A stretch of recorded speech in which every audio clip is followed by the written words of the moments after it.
खुलुमबाय स्टुडिअ दङ आं राजीव बसुमतारी मोनहासार ब्रह्म आरो गियान बसुमतारी बिथांमोननि जाथाय थांनाय 3 खालाराव जाबायदि क'क्राझार सोहोरनि साखाथियाव थानाय एनआरएल पेट्रल पाम्पनि खाथियाव जा थासारि जा बुलायनाय जाथाय बे जाथायखौ लानानै फिन जाथाय होदों मोनहासार ब्रह्म बिथांनि सायाव मोनहासार ब्रह्म बिथाङा एफआइआर होदोंमोन प्रकाश बसुमतारी बिथांनि फंबाय गियान बसुमतारीनि सायाव नाथाय बे समाव फिन आरोबाव काउंटार केस होदों प्रकाश बसुमतारी बीटीसीनि मावफुं सोद्रोमा प्रकाश बसुमतारी बिथांनि पीएसओ गार्डआ बिथाङा जाबाय सासे पुलिस बिफानाव साख्रि मावनाय आरो बिथाङा दासान्दि प्रकाश बिथांजों पीएसओआव खामानि मावगासिनो दं आरो बे पीएसओआ बे समाव मोनहासार ब्रह्म बिथांनि सायाव काउंटार केस एबा एफआइआर थिसनबाय मोनहासार ब्रह्मआ जाबायदि बाथ्रा बुंदों बेफोर गासैबो नंखाय होनना बुंदों आरो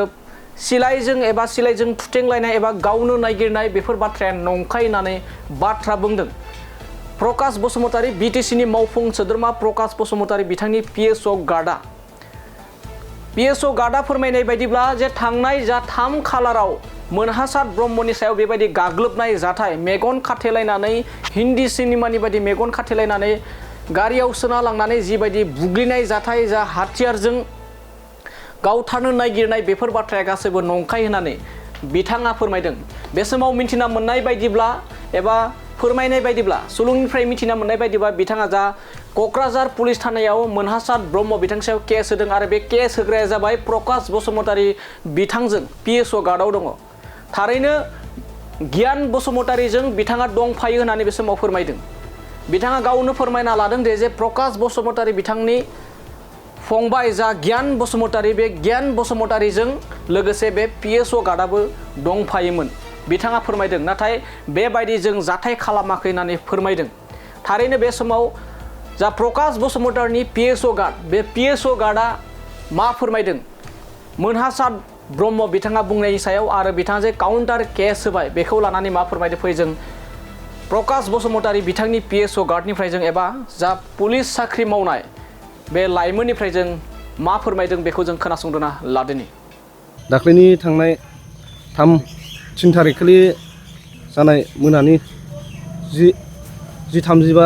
10निफ्राय 11:00सोनि गेजेराव हरनि बेनि जाथायखौ लानानै माखासे गसर मोननायखाय जों दा मिडियानि गेजेरजों मोनथिहोफिननो नागिरदों दा थांनाय 3 थारिखखालि जोङो हरनि 10टा 10:30 बिनि गेजेराव जों ओंखारलांबाय थानायाव मोनसे स्कर्पिय जों थांनायाव मोनसे टार्निं दं बे टार्निंआवहाय जोङो न' फारसे थांबाय थानायाव मोनसे स्कर्पिय गारि फैनानै ओंखारबोदों बे स्कर्पिय गारिया S16L 8522 ने जोङो गियान बसुमतारीजों आंजों न' फारसे थांगासिनोमोन माने जोङो बाइकजों सालायनाया आं सालायदों ओमफ्राय स्कर्पिय'आ माने फैनानै ओंखारनानै गोदोनायाव हमफैदों आंखौ मा दादागिरि होननानै आंखौ दाना बिसोरथ' जौफेजोबखानाय स्कर्पिय'आव साब्रै साबा दं ओमफ्राय स्कर्पिय'आव साब्रै साबा जों सानैल' गिबाय जोङो ओमफ्राय एसे नारा नाथा जालायबाय ओमफ्राय बिदिनो होख्राव एसे गन्डगल जानायाव मानसिफ्राबो गेदारिं जाहैबाय दा बेयावहाय माने मानसिफ्राबो गेदारिं जानायाव बिसोरो खारदों बिसोर खारनायाव माने जोङो बिसोरखौ होसोआखैबो बिसोरखौ जेबो माबा खालामाखै ओमफ्राय दा बिसोर होनदों सिलाइ थुदों मादों बेबायदि होनदों दा गियान बसुमतारीखौ सिलाइ थुदों मादों होनदों ओमफ्राय आंखौ जानायाबो आंबो दङ नालाय माने जोंथ' थांफाजोबो बेखौ होननाय माने आंजों थांफादोंमोन मोनायाव बियो ओमफ्राय बिदिनो गावसोरखौ थिखोनानै सिलाइ थुदों मादों बेबायदि खोथा होनदों बबेनिफ्राय सिलाइ मोनखो माने निउसफ्राव नुनो मोन्दों आरो मैया ओमफ्राय जोंखौ बिदिनो एफआइआर माने गियाननि नामाव बायदिसिना एफआइआर होदों बे बुनाय मानायनि ओमफ्राय दा जोंबो बे नंथारै खोथाखौ माबानानै एगेन्स्टआव एफआइआर होफिननाय जादों नोंथांमोनखौ गारि बुख्रुबदों होनदों बेसेबां सैथो गारि बुख्रुबनायाथ' बे नंखाया टटेलि नंखाया बिसोर बानायनानै होनखानाय माने फेकखा गारिया माने जेबो जाखायाखै जों गारिखौ आखाइबो होआखै माने मानसिफोरजोंसो जों नारा नाथा जादों गावखौ फार्म हाउसनिफ्राय दिखांनानै लांनानै जे बहाबा बुहैदों होननानै बिसिनि बबेहाय फार्म हाउस दं बहाय मा दं जोंहा जेबो माबा गैया जाथाय जाखांनानै बे मानसिफोर फोरसा जानायाव जोङो रुम फारसे न'आव थांलालै होननानै रुम फारसे जों आवगायबोफिनदों न'आवबो थाङाखिसै जोङो बिनि देहायाव जे बुजानायनि आघात मोननाय जादों बिसोर आघात मोनदों गावहा जौ लोंनाय मानसि सोरजों मा जाहैखो बेखौ जोंथ' बुंनो हाला माने गाव सोरजोंबा आरो जोंजों जानाय बादि जाहैदों जागोन ओमफ्राय बेवहाय गाव बुजादों जागोन मानसिया जौ फेखानाय जेबो रोंखाया गामसा गानलायनायमोन